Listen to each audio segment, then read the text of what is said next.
There is a sound that still wakes Walter Nowak in the middle of the night. It is not sirens, it is not gunfire, it is silence. The kind of silence that used to be full of machines, full of voices, full of life. At 78 years old, Walter has learned that silence can be louder than any factory whistle ever was.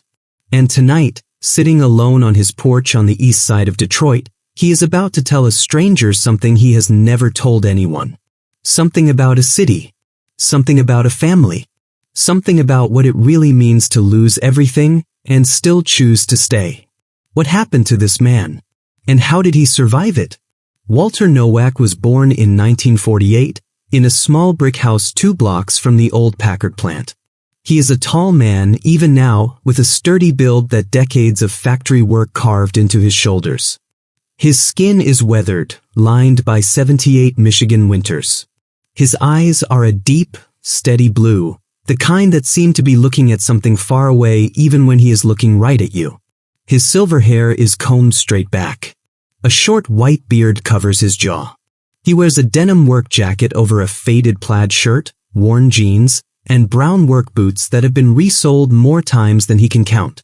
His posture is calm, gentle, like a man who has made peace with things most people never do. His father worked the line at Dodge, Maine. His mother raised 5 children in 4 rooms and never once complained. Walter grew up believing that Detroit was the center of the entire world. And in a way it was. The city built the cars that built America. Every morning, thousands of men walked the same streets Walter walked, carrying lunch pails, heading toward factories that glowed like small suns against the dawn sky. Walter's dream was simple. Get a good job. Marry a good woman. Raise a family in a house with a yard. By 1970, he had all 3. He married Dorothy, a nurse from the neighborhood with a laugh he still hears sometimes, late at night, when the house is too quiet. They bought a small house on a tree-lined street. Children played stickball until the streetlights came on. Neighbors knew each other's names, borrowed sugar, watched each other's kids. Walter got a job on the assembly line, and for a while, it felt like nothing could ever change.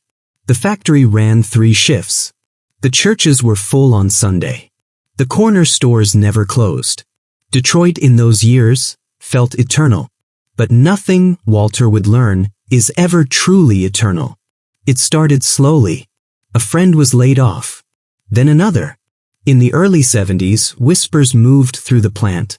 Talk of automation, talk of factories moving south, talk of numbers on a spreadsheet somewhere deciding the fate of an entire city. Walter didn't believe it at first. How could a place this alive simply stop breathing? But one by one, the shifts were cut. One by one, the machines that once needed 12 men now needed 3. His best friend, a man named Earl who had worked beside him for 11 years, was let go on a Tuesday afternoon with no warning at all. Then the houses began to empty.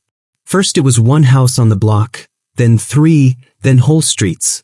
Families packed cars and drove toward Ohio, toward Georgia, toward anywhere that still had work. The corner store closed. Then the bakery. Then the church where Walter and Dorothy were married held its final Sunday service to a room that was barely a quarter full.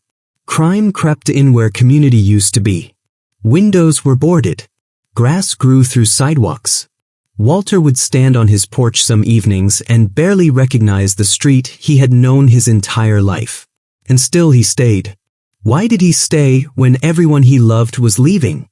That question would follow Walter for the next 4 decades. And the answer, when it finally came, would nearly break him before it made him whole. In 1982, the axle plant where Walter worked shut its doors for good. He was 34 years old, with 2 children and a mortgage, standing in a parking lot that used to hold 400 cars and now held 12. He remembers the exact moment his supervisor told the last shift there would be no more shifts. He remembers driving home in silence, rehearsing the words he would need to say to Dorothy. He remembers her face when he said them, not fear, but something steadier. She simply said, "We'll figure it out, Walter. We always do." He held on to those words for the next 30 years. But the hardest blow was still coming. In 2003, After 31 years of marriage, Dorothy was diagnosed with cancer. Walter took a second job cleaning offices at night just to keep up with the bills their insurance wouldn't cover.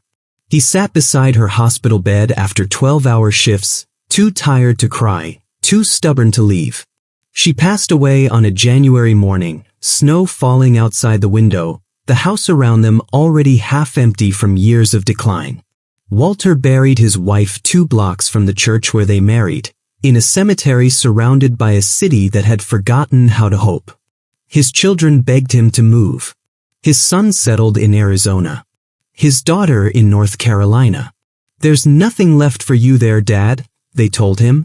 And for a long time, Walter almost believed them. He sold the family car. He nearly sold the house. He sat alone in that small brick house through winters so quiet he could hear his own heartbeat. But something inside him refused to let go. Not stubbornness. Something deeper.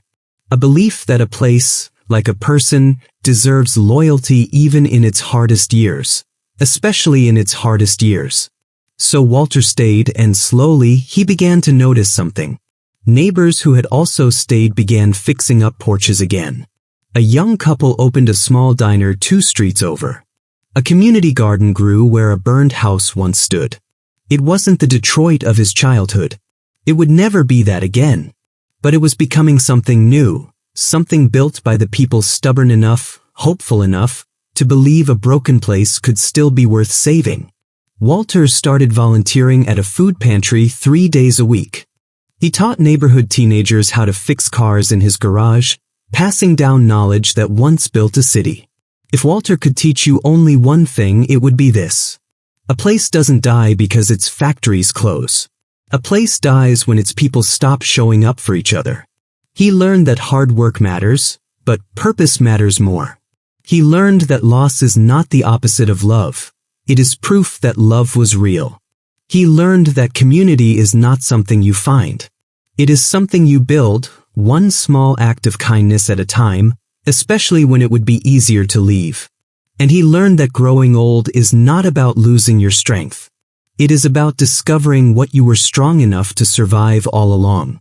Today, Walter still sits on that same porch most evenings, watching a street that is slowly, quietly coming back to life. He is not waiting for Detroit to become what it once was. He has made peace with what it is becoming instead. And if you ask him what 78 years taught him about loss, about family, about a city that refused to fully die, he will look at you with those deep blue eyes and say something you will never forget. You don't measure a life by what it took from you. You measure it by what you were still willing to give, even after everything was gone.